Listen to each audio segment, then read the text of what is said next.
गीता के तीसरे और चौथे अध्याय में अर्जुन ने भगवान श्री कृष्ण से कर्म योग की महिमा सुनी। उन्हें बताया गया कि निष्काम भाव से किए गए कर्मों द्वारा ही तत्व ज्ञान प्राप्त होता है। परंतु इसी बीच भगवान ने ज्ञान योग और संन्यास की भी प्रशंसा की। इससे अर्जुन के मन में संशय उत्पन्न हुआ कि मेरे लिए वास्तव में कौन सा मार्ग ठीक है, कर्मयोग या संन्यास। इसी संशय को स्पष्ट करने के लिए अर्जुन भगवान से पूछते हैं, हे कृष्ण, आप कर्म संन्यास और कर्म योग दोनों की ही प्रशंसा करते हैं। इन दोनों में से मेरे लिए निश्चित रूप से कल्याणकारी कौन सा है?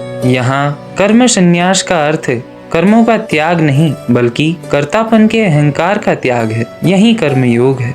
भगवान स्पष्ट करते हैं कि संन्यास और कर्म योग दोनों ही मोक्ष देने वाले हैं, परंतु साधन की दृष्टि से कर्मयोग अधिक सुगम है। कर्मयोगी कर्म करते हुए भी भीतर से सन्यासी होता है। वह द्वेष और इच्छा से मुक्त होकर सहज रूप से संसार बंधनों से मुक्त हो जाता है। इसलिए अर्जुन जैसे कर्मशील व्यक्ति के लिए कर्मयोग ही श्रेष्ठ मार्ग है, जो अंततः उसी परम तत्व तक पहुंचाता है।